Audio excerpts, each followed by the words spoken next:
shout out to G-Man Boxing, by the way, because he gave me the heads up on how Niall Kennedy's training camp had been going in the build up to this fight. And I've never seen Niall Kennedy fight before. So, I was really not, making too many assumptions about how I thought he would do against Alen Babic.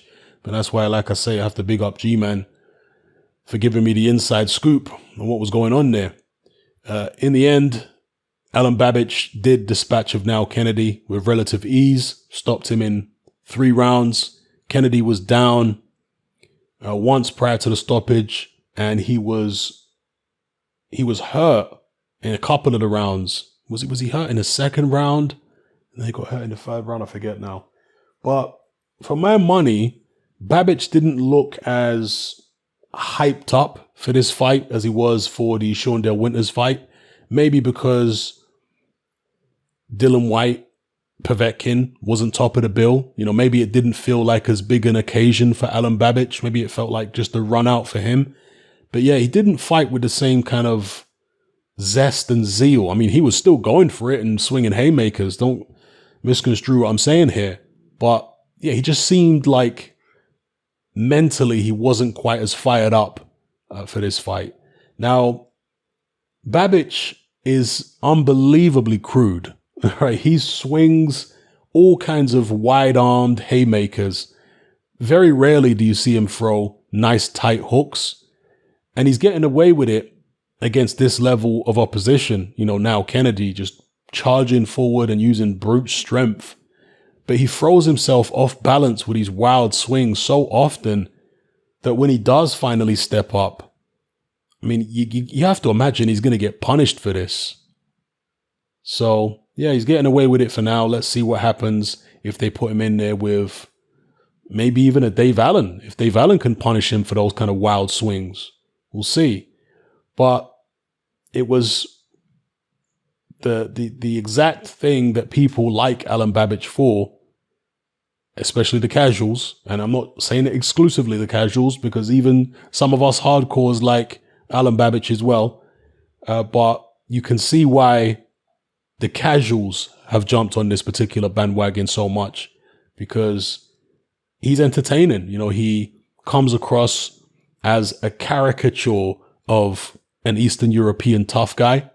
He really plays that role, and he knows that people in Western Europe have that stereotype, from many, many decades ago. A lot of them have that stereotype of Eastern Europeans as being like cold and really tough and uncompromising. He plays up to that, and his style is just very fan friendly. If you are trying to sit a casual down to watch an evening of boxing, and the Alen Babic fight comes on, they're going to enjoy it.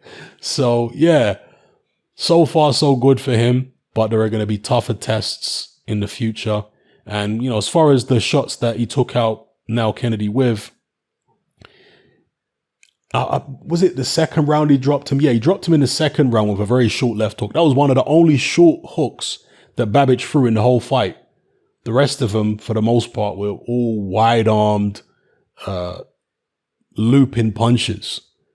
But they were kind of in a clinch, and Babic managed to get his left arm free, and he cracked Niall Kennedy on the jaw. That was a real, nice short little punch. Kennedy went down. Didn't seem desperately hurt by it, but it was enough to put him on the floor. He survived that. And then in the 3rd round, it was kind of a strange shot that caught Niall Kennedy, because Babic nailed him with a right hand. And then as Kennedy was trying to slide out of the corner, because he got caught with a right hand when he was in the corner, as he was trying to slide out the corner, Babic nailed him with a left hook. So it was kind of a left hand, from what I can remember, which caught Kennedy on the left side of Kennedy's face. Because normally if you're throwing a left hook at your opponent, it's going to land on the right side of their face. But because Kennedy was moving away, he seemed to land this left hook that landed on the left side of Kennedy's face. So it's a strange place for a left hook to land. But either way, it did the job. Down went Niall Kennedy, and enough was enough, said the referee, or was it the corner that threw in the towel? I can't remember now. But Alen Babic moves to 5-0, 5 KOs. Let's see who they come up for God, I'm mixing my words up here. Come up with next for him. Excuse me. Let's see what opponent they come up with next. Will it be, oh God, who's the guy, the Asian guy who bit David Price? I forget that guy's name. They might choose him, the Asian guy who bit Cash Ali. Yeah, Cash Ali. Maybe Cash Ali could be the guy. Maybe it'll be Tom Little, because he's been calling for the fight. Apparently Tom Little was trolling Alen Babic, like texting him or something, saying, I'm in the car park, come outside and fight me. So maybe, because Tom Little did say that he was disappointed in himself. He was kind of kicking himself that he didn't take the Alen Babic fight after watching Babic against Shondell Winters, because he wasn't impressed by Babic at all. So yeah, Tom Little maybe against Alen Babic.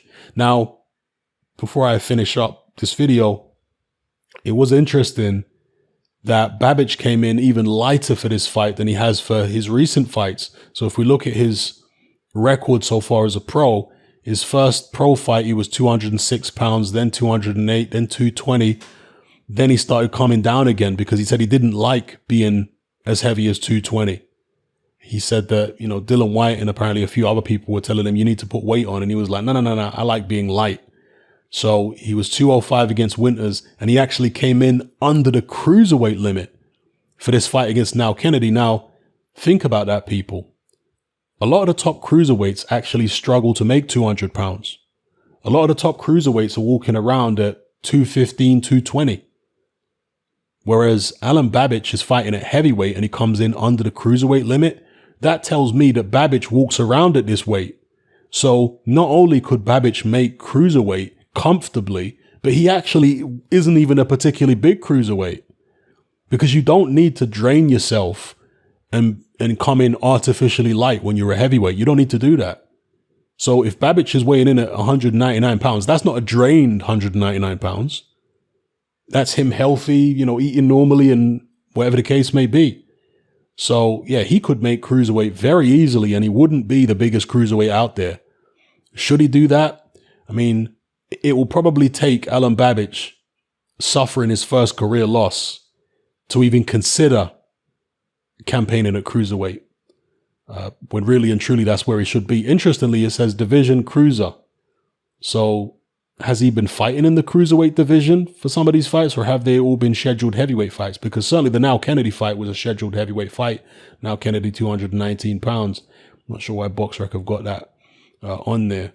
But let me know what you guys think in the comments. Alen Babic, were you impressed? Did you, like me, feel like he was maybe a little flat tonight compared to how he was against Shondell Winters, where he seemed more excited? And how far do you think he can go? Are you in the camp that believe Dave Allen would actually beat Alen Babic? Maybe you think Tom Little might beat Alen Babic. Let me know what you guys think.